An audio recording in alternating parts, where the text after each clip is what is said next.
कभी कभी हमारा दिमाग हमें ऐसी बातों की तरफ ले जाता है जिनके बारे में हम सोचना भी नहीं चाहते। और हमारे दिमाग में ऐसे ही शक और वहम पैदा कर देता है कि हम चाह कर भी उनको अपने दिमाग से नहीं निकाल पाते। मैं ऐसे ही शक और वहम का शिकार था। मेरा दिमाग मुझे जिस तरफ ले जा रहा था, मुझे जिन बातों की तरफ इशारा कर रहा था, मैं उन सब से नजरें चुरा रहा था। उनके बारे में मैं इस तरह की बातें सोचना भी पाप लग रहा था। मगर मैं क्या करता, उनकी अपनी हरकतें ऐसी होती जा रही थी। मेरे बाबा के मरने के बाद कुछ समय तक तो मेरी माँ बहुत उदास, परेशान और हर वक्त रोती रहती थी। लेकिन जैसे ही वक्त बीतता गया, उनकी हरकतें अजीब सी हो गई थी। मैं जब भी कमरे से बाहर निकलता या कभी अचानक से किचन में घुस जाता, चाचा को माँ के साथ हंसी बातें करते हुए देखता, मुझे बहुत ही अजीब और बुरा लगता था। एक रोज तो हद ही हो गई। मैंने देखा कि मेरे चाचा मेरी माँ का हाथ पकड़े हुए हैं और वह उन्हें कुछ बोल रहे हैं। जैसे ही मैं किचन में दाखिल हुआ, मेरे चाचा ने एकदम से मेरी माँ का हाथ छोड़ दिया और मेरी माँ भी घबराहट का शिकार हो गई। चाचा अपनी शर्मिंदगी छिपाने के लिए मुझसे कहने लगे कि समझाओ, अपनी माँ को हर वक्त रोती रहती हैं, परेशान रहती हैं। मेरे चेहरे के अंदाज इस कदर सख्त हो गए थे कि मेरी माँ और मेरे चाचा भी घबरा गए। यह मैंने बात यही सुनकर मेरे चाचा शर्मिंदा हो गए और किचन से बाहर चले गए। मेरी माँ इस ठंड में बाहर सोती थी। मैं उन्हें समझाता था कि बाहर बहुत ही ज़्यादा सर्दी है, आप अंदर सोएं। लेकिन वे हर रोज़ की तरह मुझे मना करके बाहर ही सोने चली गई और मैं हमेशा की तरह आज भी बस चुप ही रह गया था। वे यही कहती आई थी हमेशा से कि मुझे कमरे में घुटन होती है, क्योंकि जब बाबा जिंदा थे तो माँ कमरे में ही सोती थी, मगर उनका अकेले बाहर सोना मुझे समझ नहीं आ रहा था, क्योंकि मेरी माँ बहुत ही डरपोक थी। अब उनमें इतनी हिम्मत कहाँ से आ गई और माँ को ये हिम्मत कौन दिला रहा था? मेरा दिमाग ना चाहते हुए भी चाचा की तरफ चला गया। मेरी माँ किसी बात पर इतना जिद नहीं करती थी जितना इस बात को लेकर करती थी, मगर आज मेरी परेशानी की वजह उनकी खराब तबीयत थी। मैंने उनसे कहा आपकी तबीयत काफ़ी ख़राब हो जाएगी, आपको वैसे ही हल्की हल्की खांसी हो रही है, यह ना हो रात को बाहर सोने की वजह से आपको बुखार चढ़ जाए। लेकिन वे मेरी बात को नज़रअंदाज करके अपना बिस्तर बाहर बिछाने लगी और हमारे सोने से पहले ही सो गई। जब मैंने उन्हें बेफिक्र होता सोते हुए देखा तो मैं अपना सर झटक कर वापस अंदर आ गया और यही रात भर जागते हुए सोचने लगा कि वह ऐसा क्यों करती हैं। हर रात ऐसा करना और इतनी सर्दियों में बाहर सोना मुझे कुछ भी ठीक नहीं लग रहा था। कभी कभार तो मैं शक में गिरफ्तार हो जाता था अपनी ही माँ को लेकर कि वह हर रोज़ ऐसा क्यों करती हैं। मेरी बहनें भी उन्हें बोलती थी कि माँ आप बाहर ना सोया करें, बाहर बहुत ठंड है और मच्छर भी होते हैं, लेकिन वे किसी की भी नहीं सुनती थी। बाहर बरामदे में चारपाई बिछाकर सो जाती थी। आज भी उन्होंने वैसा ही किया।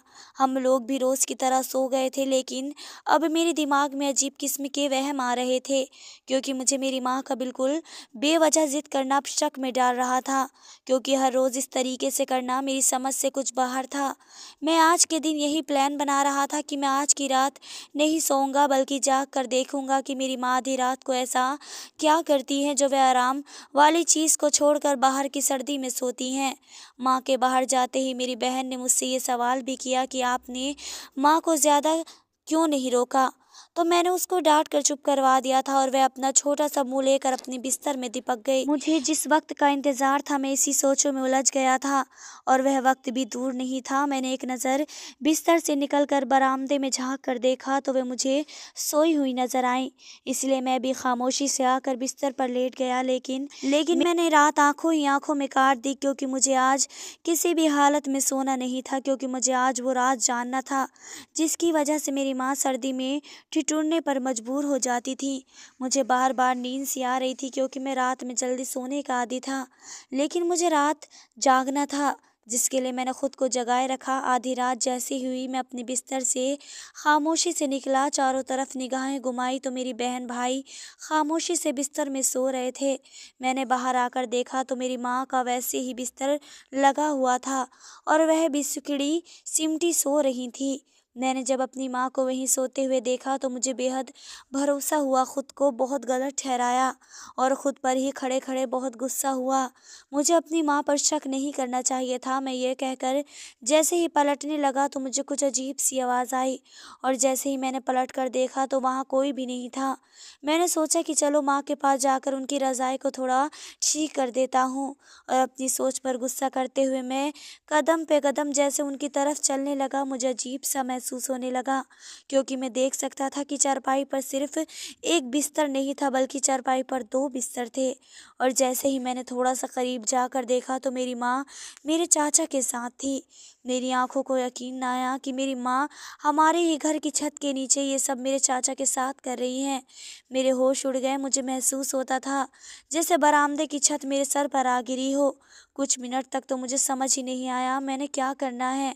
और जैसे ही मैं होश की दुनिया में लौटा मैंने अपनी माँ को झिंझोड़ कर उठाया और गुस्से से चीखते हुए बोला, माँ ये क्या कर रही हो?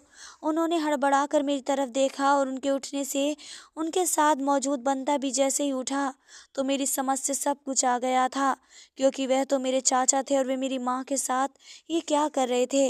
बाबा को कुछ साल पहले ही देहांत हो गया था जिसकी वजह से मेरी माँ बहुत पहले ही जवानी में विधवा हो गई थी और हम लोग 4 बहन भाई थे। मेरी 3 छोटी बहनें थीं और मैं उनका बड़ा भाई था। हमारे घर में ज़्यादा लोग मौजूद नहीं थे। ऊपर वाले पोर्शन में मेरे चाचा रहते थे जिनको माँ काम से आने के बाद खाना वगैरह देती थी क्योंकि वे हमारे साथ ही रहते थे। खाना वगैरह भी नीचे ही पकता था। हम लोग अपनी ज़िंदगी में हंसी खुशी रह रहे थे। बाबा के देहांत के बाद सारी जिम्मेदारी मेरे ही कंधों पर आ गई जिसकी वजह से मुझे ही ये सब कुछ देखना पड़ता था। मेरी बहनें अभी पढ़ रही थी इसलिए हमारा उनकी तरफ कोई भी ध्यान नहीं था। मेरी माँ कभी कभार ये बातें भी करती थी कि बेटियों की शादी करनी है, दहेज इकट्ठा करना है, लेकिन मैं ये कहकर हमेशा उन्हें चुप करवा देता कि वह अभी बहुत छोटी हैं, उन्हें अभी पढ़ना है। लेकिन वे माँ थी, कहीं ना कहीं अपनी औलाद के बारे में, खासकर अपनी बेटियों के बारे में बहुत ज़्यादा ही फिक्रमंद रहती थी। मेरा कितना भी उनको चुप करवा देना उनकी यह टेंशन कभी भी दूर नहीं कर पाता था। बाबा के देहांत के बाद माँ बहुत उदास उदास रहने लगी थी। मुझे ये सब चीज़ बहुत चुभती थी और मुझे बहुत अफसोस होता था कि मेरी माँ भरी जवानी में ही विधवा हो गई थी। मैं चाहता था कि मैं उनकी दूसरी शादी करवा दूं, लेकिन बहनों का मुंह देख कर चुप हो जाता क्योंकि वे लोग बहुत ही छोटे थे, उन पर बहुत बुरा असर पड़ता और लोग भी सौ सौ बातें बनाते जिनकी वजह से मेरी माँ ने भी ये कदम नहीं उठाया। मैं अपनी माँ को देखकर बहुत अफसोस करता था कि वे कितनी जवान औरत हैं, अपनी पूरी जवानी अपने बच्चों पर और अपने पति के नाम ही गुजार रही हैं। कुछ ही दिनों में मेरे दिमाग में ये तमाम बातें गुम हो गई थी। मैंने भी इन चीज़ को रफा दफा कर दिया। वक्त गुजरता गया और हम अपनी ज़िंदगी में आगे बढ़ गए। बाबा को हम लोग कुछ ही वक्त में भूल से गए थे। मैं मानता हूँ उनका देहांत हो जाना हमारे लिए बहुत दुख की बात थी, लेकिन ज़िंदगी कभी भी किसी के जाने से रुकती नहीं है। ऐसा ही हमारे साथ हुआ था। वे हमारी यादों में तो मौजूद थे लेकिन बातों से अब जाते जा रहे थे।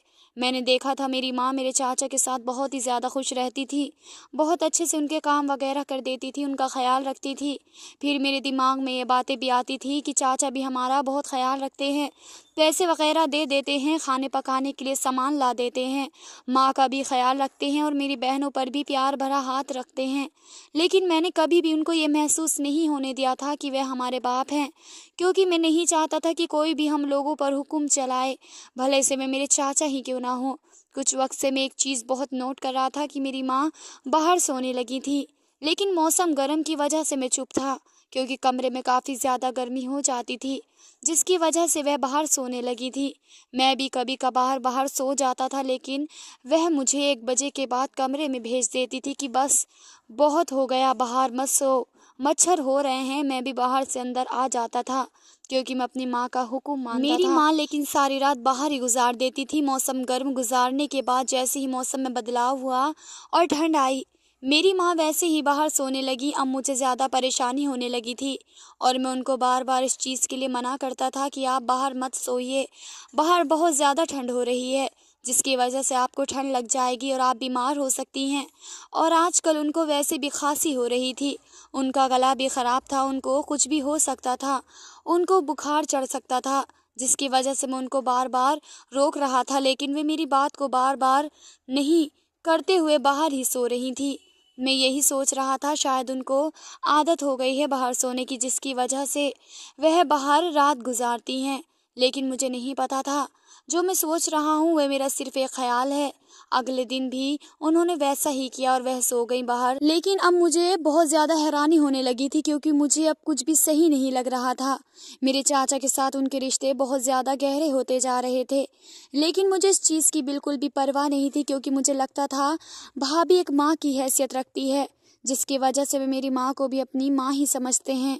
जिस रात वे मुझसे ज़िद करके एक बार फिर वापस बाहर सोईं, इस रात के बाद से मुझे बहुत ज़्यादा परेशानी होने लग गई थी और अब मैं बाकायदा शक में गिरफ्तार होना शुरू हो चुका था।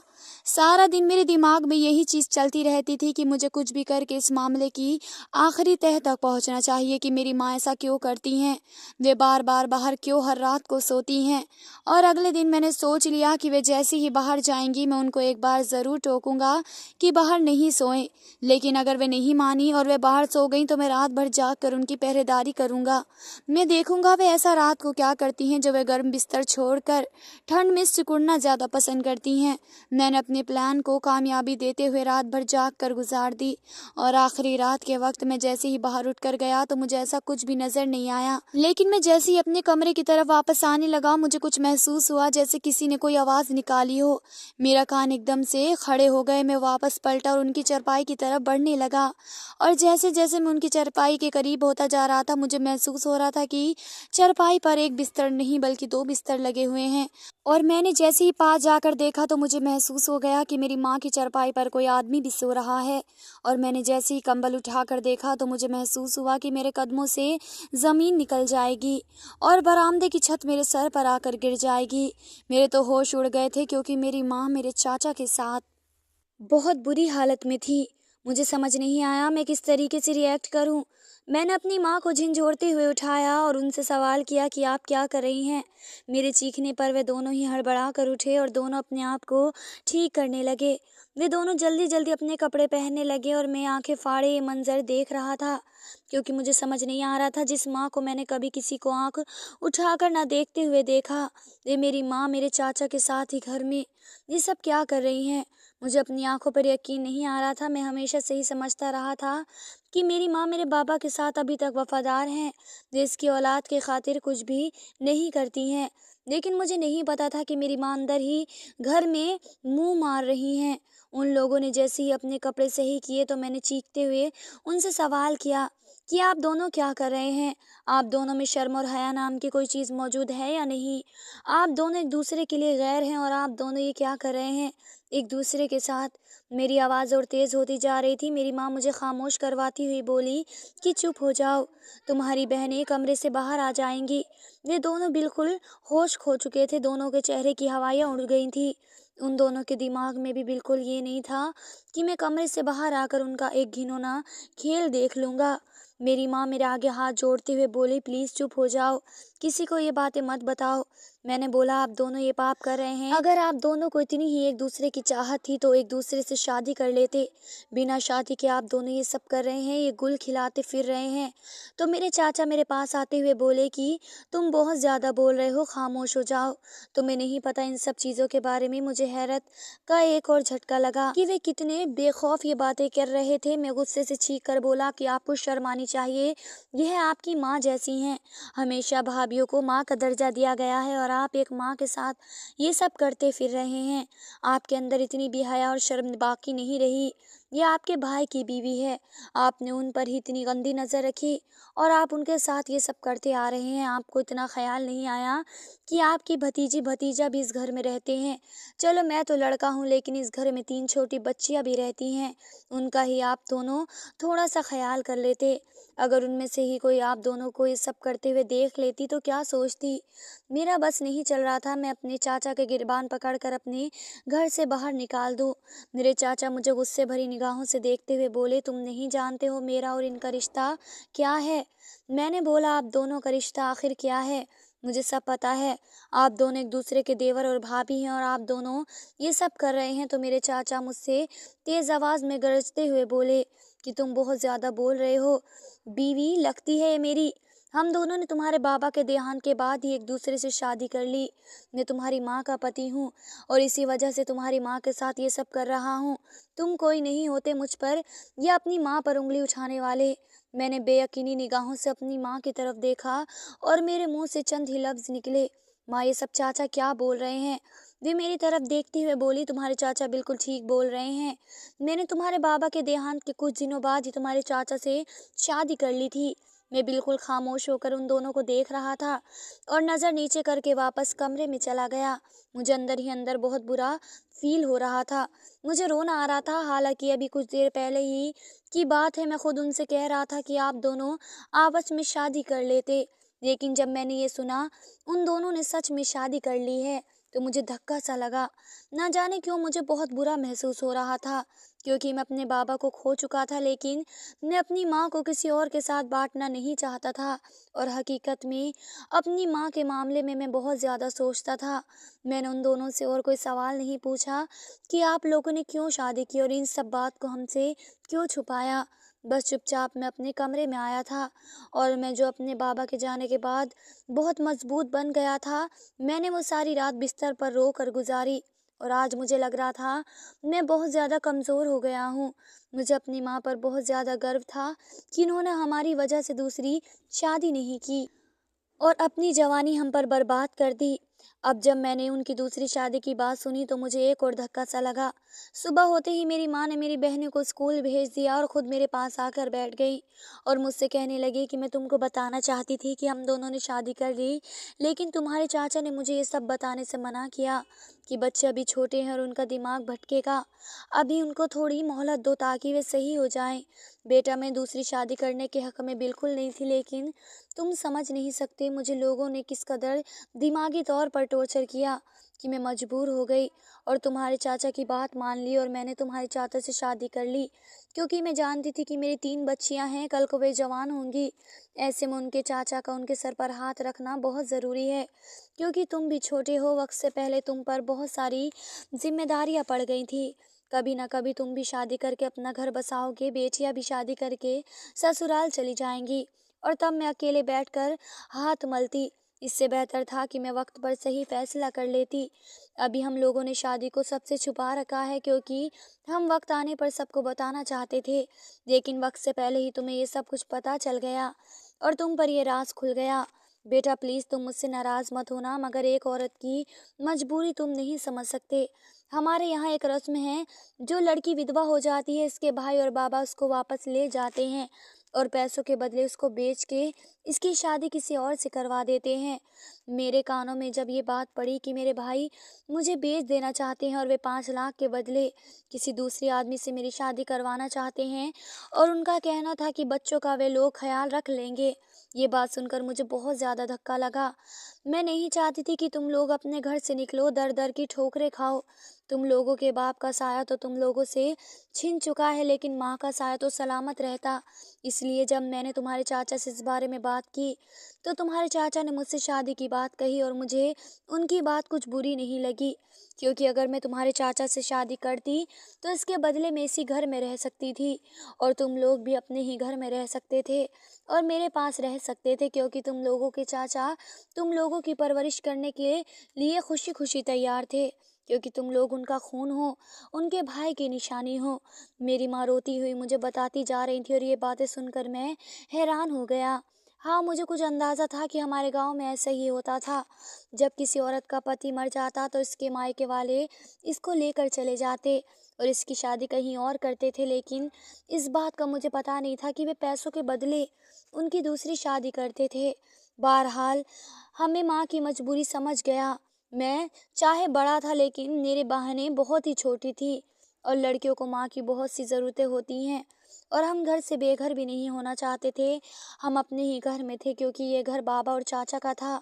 मैं अपनी माँ की मजबूरी समझ गया और उनके आंसू पोंछे, उनको गले से लगा लिया और मैंने उनसे कहा कि परेशान मत हो और अब आप शादी के बारे में सबको बता दीजिए। इसे राज रखने की कोई ज़रूरत नहीं। कौन सा आप लोगों ने कोई पाप किया है जो छुपा रहे हो? और मैंने अपनी माँ से माफ़ी मांगी। मैंने उनको गलत समझा और उन पर इल्ज़ाम लगाया। मेरी माँ मेरी बातें सुनकर खुश हो गई, क्योंकि उनको शायद मुझसे इतनी समझदारी की उम्मीद नहीं थी।